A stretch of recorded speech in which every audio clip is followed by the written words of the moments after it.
one of the most incredible things I find about my life is that a lot of the things that I do now, that I get all the accolades for and that I'm really good at and so on and so forth, are the things that I didn't get any formal training.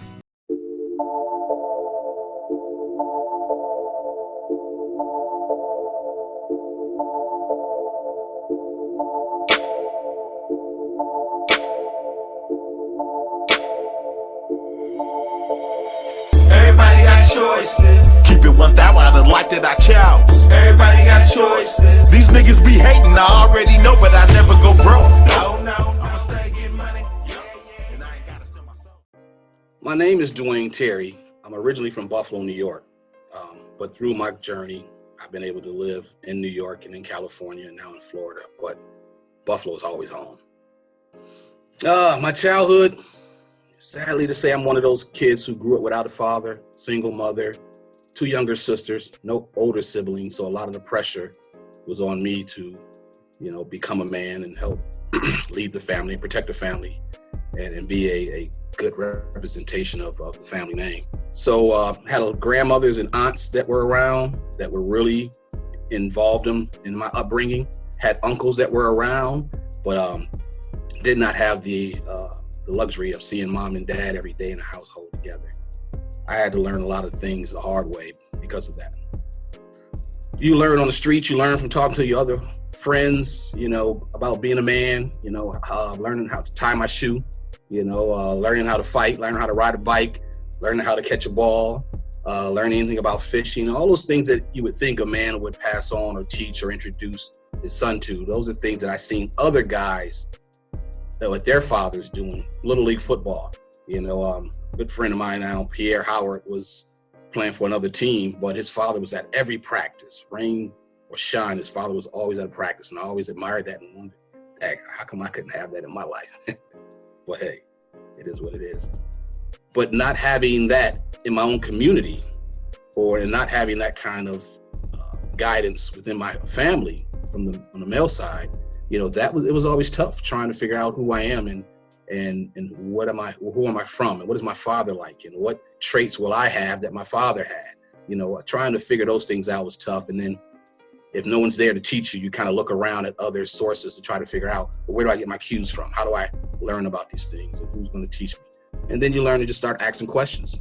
And if it's something you want to know, something you want to learn, ask someone about it. And most times they will open up and try to share some knowledge with you. I did not know, coming out of high school, I wasn't quite sure what I was going to do in life. I didn't have, again, a lack of mentors. I didn't have people around me pushing me to go to college. When I finally got out of high school, I just wanted to be independent and be in control of my own life and do what I wanted to do. So I immediately got a job and got my own apartment and got a car and started living my life. But after that, I think I just found an interest in video editing, and that led me into video making. And then it just snowballed. It was never really a strategic plan to go from A to B to C. I would just do well at A, and then opportunities in B would open up, and I'd take advantage of those opportunities, and that would create another opportunity in area C, and it just kind of snowballed. So I never sat back and said, you know what, when I get out of school or when I grow up, I never had that. For me, it was just a gift, a blessing from God to just say, hey, here's an opportunity, let's see what you do with it. And I was just, smart enough to see it as what it was and take advantage of it and focus in on it and try to get better.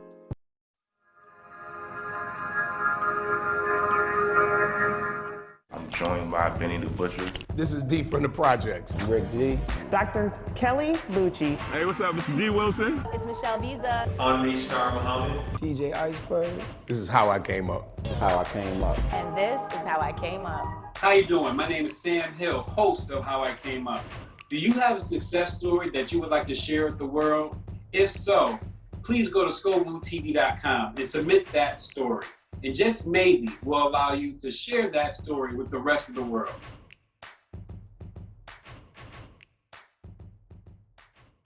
Let's just go. Hold on a second. But this is Captain Samo. You here for the second day shoot.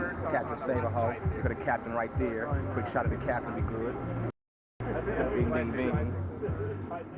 There were some dark moments in my life where I was really lost and confused and living in a world that I never wanted to return to.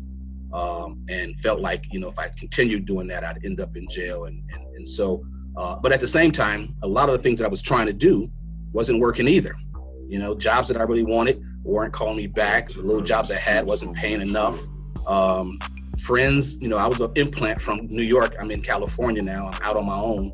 I don't know a whole lot of people. I don't have a lot of family around. And so I was out there in this somewhat concrete jungle, just trying to survive. When I look back on how I came up, and I think about the first moment where my life turned around, I was sitting at home, and I was watching TV. I was watching a video show in Oakland. And I seen the video and I said to myself, I could do a better video than that. And I just felt that. I felt like, I can even do better than that, whatever that was. And so then I think I went into a newspaper and looked at what's the place in the back of classified ads? And I seen someone selling a camera. And I'm like, okay, I'm gonna get me a camera and I'm gonna go and shoot my own video. And so I kind of did. I went and got the camera, it was used. I came home, I started just filming everything. I had a pet tarantula. I had to take it out the cage and let it walk around the apartment. And I would put the camera on the floor, like let it walk right up to the camera, let it walk past the camera, see what it looks like walking back. Then I put him back in this thing, and I go and I watch the footage, and I would laugh, and I felt like, wow, I'm a filmmaker now, right? So I did this for about 3 weeks, and then I decided, okay, now how do I put it all together? And again, I went back to the newspaper, went back to the classified ad, somehow found my way to seeing an ad for a production studio.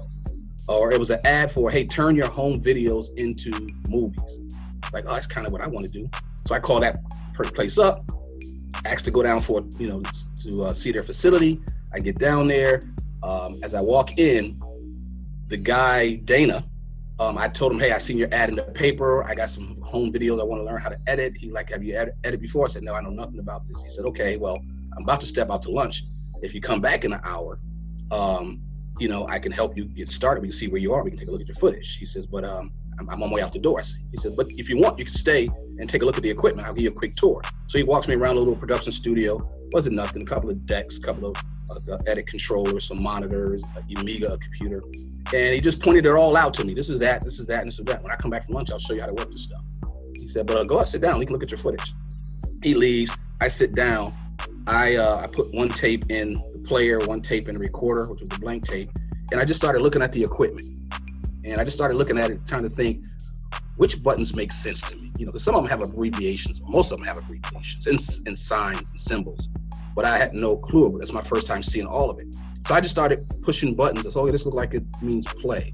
So I pushed the play button, and all of a sudden that tape started playing and the image is on the screen. I'm like, okay, all right. And I'm looking at this thing, and I'm, okay, in, out, I guess in points and out points. And so I just started playing around, and I ended up making my first edit. And I played it back, and I see 2 cuts lined up. And I was like, yo, this is cool. So I ended up just going in. I'm just getting footage, going back to raw footage, finding the clip, taking it, cutting it out, putting it on a new tape, right in the middle, leaving the audio untouched. And I'm doing this for about a good 2 hours. The guy finally comes back 2 hours later. He apologized because he thought that he forgot I was here. He thought I was going to come back. So he says, man, I'm so sorry. I forgot you were here, blah, blah, blah. I said, well, look what I did. And so I showed him the video, and he's seen the edits. He said, I thought you said you don't know anything about editing. I said, I don't. He said, well, how did you do this? I said, I was just playing with the buttons and figured it out. And so he looked at me strange, and he tells me to stand up. He says, follow me. And so we walk out the edit suite, down the hall, across the hall to another office. He goes in that office, there's a lady sitting there named Carol. He says, Carol, do you know Dwaine? She says, no, I don't know him. He says, you didn't help him for the last 2 hours? She was like, no, I didn't even know he was in the building. Then the guy looks at me again, he smiles, says, follow me. So we go down to his office, he sits in his chair, I sit across the desk, he leans back, he reaches on his little bundle of keys, he's taking a key off, and he takes it off, he slides it over, he says, this is the key to my studio here. You can use it, and you can come in here and use it anytime you want to learn how to do production. Play with everything you want to play with, ask any questions, you're free to learn here. And I kind of took that key and was like, felt like for the first time, somebody believed in me other than my grandmother. And it felt good because I felt like for the first time I had a sense of self-worth or accomplishment or something. It just felt so good inside that I wanted to continue having that feeling. And so I just realized that, okay, this is something new for me, and I'm going to take advantage of it and learn as much as I can and do as much as I can. And that's kind of where it all kind of turned around and started moving in the right direction for me. Hey, look, hey, check game. I'm gonna call my partner Dwaine, right? See if I can get on the show. Turn to the hip hop slam shot. Cause you know, some good things happen in the shot. You know, probably you'll never pay the nigga back, though. Some of the artists that I work with, going all the way back, I guess the most popular one was Tupac. Working with Tupac in Oakland during the 90s. He was in a few videos that I shot. The one we worked together closely and we got pictures was the Practice Looking Hard with E40. And that was the video that he spent the whole day with us. So I didn't have no personal relationship with him where he called me or I called him. But just working with him for a day and being able to be in places that he is and watch how he light up a room, that was really cool. But the person I worked closely with who was probably the most successful is actually E40. E40 and me became real close. We started our careers around the same time. I shot about 4 or 5 of his videos during the Sick With It record label days. They had about 5 artists. We shot their videos. They never made national exposure, but they did a lot of stuff locally. And so that kind of got things started. Working with E40 and Too Short and Tony. I shot videos in Dwayne Wiggins' house. Too Short, you know, we shot a video for Too Short, Never Talk Down on the Player. There's so many of them to see. And then, so I got a chance to work with the girl from In Vogue, the one I like the most. I got a chance working with BET. They had her come out to Oakland to host a golf tournament. And so it was a BET cruise in one cart, and they give me the other cart, and I'm riding with the host. Terry was her name, and she was bad. I loved her. Out of all of them, In Vogue was amazing. So I'm sitting out there. She comes sit in the cart with me, and I say to myself, man, this is the girl from In Vogue sitting right here next to me. And my elbow is touching her elbow. I'm in my mind like, yo, what I'm gonna say? The entire day, I never said a word to her. I could not figure out what to say. I didn't want to say anything stupid, so I didn't say anything at all. So working with her, I worked with her, but there was no relationship there. And then Gladys Knight. BET also sent me on a cruise with Gladys Knight to document her cruise with her and Tom Joyner. They did a cruise where they took 100 people on a cruise to, I don't know which islands. I think it was the Caribbean islands or the Bahama Islands. I forget. I've been to them both. But this one was, and so the whole week we're on the cruise ship, and the crew was to follow everything she do.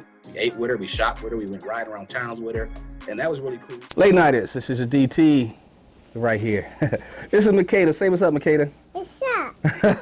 Listen, I hope you enjoyed the show tonight. It was really great having everybody tune in again. Check out the website, lnnforlife.com. That's www.lnnforlife.com. Late Nite Noise, I think the first thing I think of is all the people I work with. I mean, all the hosts and co-hosts and the lives that were changed through that opportunity. I think about, and I talk about to people, the Late Nite Noise was kind of a idea that I had. And when it first launched, its first night on public access, we did a show, it was live. And it was probably the first time any show on a public access channel was live. Me and Peter Maxwell were the guys who went behind the equipment and figured out how to run the cables from the playback room to the live transmitter where they broadcast live. And we first one who did that in public access and created the first live TV show in public access. Before that, everything was pre-produced. And so Late Nite Noise was a journey from there. From that day on, the people. So when I started Late Nite Noise, I was anticipating a lot of pushback from the religious community, from the pastors. I was embracing the fact that when I started playing these music videos and putting people on TV and giving people shine and doing shout outs and doing all the stuff that was not quote unquote the norm or status quo, I was doing something different, and I was putting people on and giving people a chance to just shine and talk about who they are and what they do and where they at, and it kind of took off. And I also was playing music videos, and the music videos I was playing were some of the more risky music videos that you wasn't going to see on MTV or BET at the time.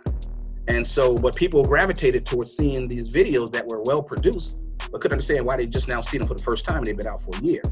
But that was because I had all that West Coast connections, and with the labels I was working with, they all sent me their videos like the same day. Probably MTV and BET got their videos in the mail. I was getting stuff in the mail too. I would get mine on a lot faster. And so I was getting that was happening.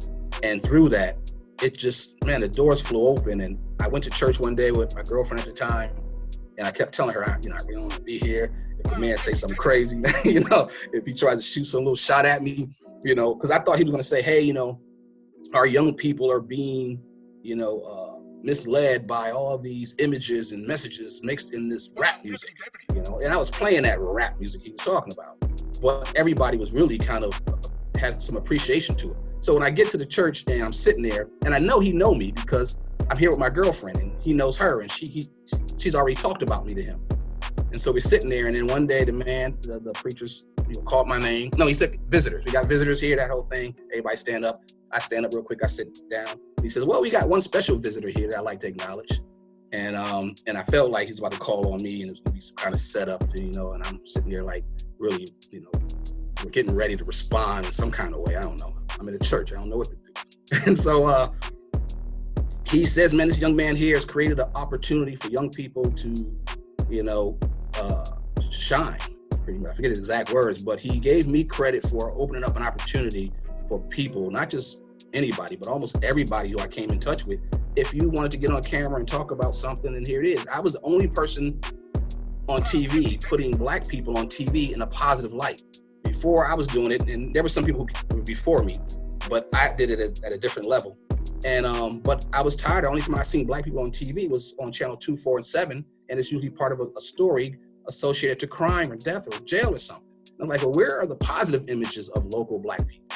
And so that's kind of what propelled me to kind of like just go out in the community and talk to people.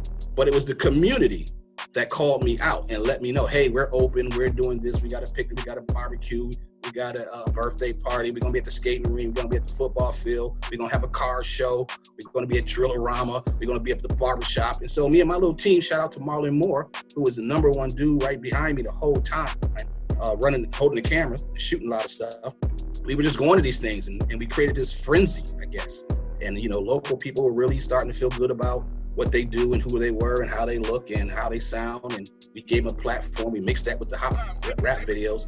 And that just, created a really great opportunity I had never thought in my wildest dreams, I would end up back home in Buffalo doing something that would have an impact on other people's lives as much as it was having an impact on mine. And that's what happened. And then from that, I said before, radio came to me and said, hey, why don't you learn radio? And I said, okay, cool. Let me see. So DJ Cole, shout out to DJ Cole. He worked at really bringing me in, and he kept saying my name. I think there was some people who were a little bit against me coming to radio, thought that if you bring him on radio, all he's going to do is talk about his TV show. And they were so wrong, because I actually never said the word Late Nite Noise the first 2 years I was on BOK, never uttered the word. But that was their fear, and they got over it. They let me on, and I kind of played the game the way it's supposed to be played. And then over time, I was seeing another opportunity. I'm like, how come we don't play any local music? How come the station isn't really, supporting local talent? We talk about keep the peace and stop the violence, but then you go play a song that actually glorifies, the violence. And I kept thinking, this don't feel right. So I kept going to the program director, hey, can I play music from local artists? Why don't we play? There's some really good stuff out there. And the first 2 times, the first PD said no. Then the second PD came in and he told me no a few times. And he finally said, okay, yes. Then we started Unsigned Hype. Now, Unsigned Hype was incredible because it built off the back of Late Nite Noise. Late Nite Noise being a TV show on public access, and then on Channel 7, the Channel 7 piece gave us exposure to the people in Toronto. So all these folks in Toronto was watching Late Nite Noise feverishly because they, in Canada, they don't have access to airwaves like we do here in the States. So they were watching a show that was not only about hip hop, but it was produced by people who were true to hip hop. We were true to the culture. We came up from the culture, and they can tell that. It wasn't like, these white guys making a hip hop show for the urban community. This was like the real thing happening. So when I go up to Toronto to meet people, they would tell me, why they thought the show was so cool and so important. And so while I was up there, I met a lot of artists, and I was hearing their music. And then I noticed that in Toronto, their schools, I think it's colleges, they actually teach their kids how to record music. We're here in the States, that ain't happening, and the majority of schools aren't even thinking. They cut music out of curriculums, right? And so here, these kids in the States are learning, just by the seat of their pants, just trial and error.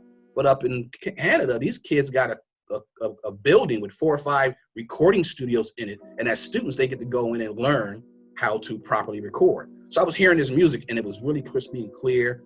You know, it didn't have the same flavor as the American, but again, Canadian kids were watching everything American kids do and kind of emulating it because we were kind of the leaders in that. And so, but while I'm up there and I'm meeting all these people and they give me all this music and I'm listening to it, I'm like, yo, this stuff sounds pretty good. So shout out to one of my best friends that ever met. God, thank him for putting my life. St. Chris up in Toronto. Met with him through my cousin Yankee Red, and me and St. Chris became like this when it came to working together. And anybody who knows working in production, if you got a partner that you don't have to worry about and that's always in stock and in step lock with you, you know, it makes everything so much enjoyable. And Saint was that guy. Didn't want to really be out front, but he loved being in the background doing things. So those are the things that come to my mind, is that life in Buffalo, that stuff that happened in Toronto, then to come back down to Buffalo and bring them both together for the Unsigned Hype Award with Canadian artists and American artists, unsigned artists for the first time. At that, I was ready, like, okay, I did something here. That's good. I can look back on that and be happy. You know, I felt like I've worked with almost every artist. I know there's a lot I haven't. I've been gone 10 years, but you know, it was really fun looking at the success of Griselda Records, and I didn't know one of the guys as much, but you know, my whole time on Unsigned Hype, you know, I played a lot of music and a lot of Benny's music and Conway and Cutter and all these guys, and most of that music came from DJ Shay, rest in peace. He was the guy who provided me with probably the most music to make for the local section of the Unsigned Hype. And so working with them was really cool. I took pictures of Benny when he looked like he was like 8, 9 years old. They came to one of the shoots, and I got a picture of him and Ross and somebody else in the picture. And it reminds me of how many people I've worked with over time. And even now, you know, down here in Florida, now I'm working with a different kind of group of people. I'm working with the NFL and some NFL alumni folks, and, you know, working with the other radio folks here, working with a lot of engineers, you know, and learning a lot at the same time. So I'm not having as much fun on that end, but I'm learning a lot from engineers and IT guys, which I think is really propelling my future. So we got this new project that we're launching. It's called the Hip Hop Top 5. We've gathered people from all around the country who love to debate all things hip hop, and we're putting them together in a competition online via Zoom to go face to face and debate the facts. And so I live in a space where I have all these great ideas that I want to put out there, and I got at least 5 of them, projects that are written on paper, scripted, and ready to go. And some of them are plays, one's a movie, one's a web series, and then there's a podcast. And so these are what I'm looking at. These are the projects I'm looking at trying to get into. Something that I can kind of do, you know, and I can work on all of them, not at the exact same time, but in a nice 1 month, I could put a little time and effort to each project and kind of push them along to see which ones really, you know, take off and move forward. So I'll continue to create content. I'll continue to try to create a platform for other people to create content or express themselves. That's just in me. I've never been the person who wants all the spotlight. I feel uncomfortable sometimes under the spotlight because I never dreamed of being there. And I much rather blend in, and I much rather let my work speak for itself than people know who I am and treat me differently. So that was one of the great things about when I got down here to Florida, nobody knew me. So I can kind of just blend into the fabric of what was going on, you know, sit back, watch everybody, everything, learn the lay of the land. And then when I see an opportunity, you know, hop in and apply myself. And that's kind of what I did and how I ended up as operations manager here at this radio station. I've done a lot in my life. I lived a great life. And so for me to complain about things, I feel feels a little phony because, yeah, my life has been cool. I've been able to do things that I never dreamed of doing and gotten not only accolades, but got paid to do it. So there's things that they pay me to do that I would do for free. Don't tell them. But, that's between me and you. All right. Hey, I'm Dwaine Terry, better known as DT, and this is how I came up.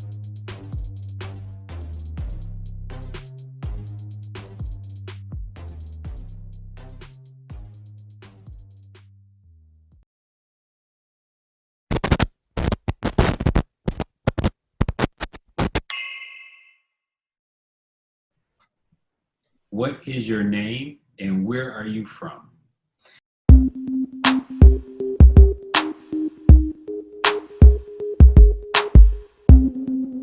Hello, my name is Sam Hill. I'm the host of How I Came Up. How I Came Up is a platform for our entrepreneurs and professionals to share their successes and their struggles. And hopefully, they'll give us some tips to success. Now let's get to it.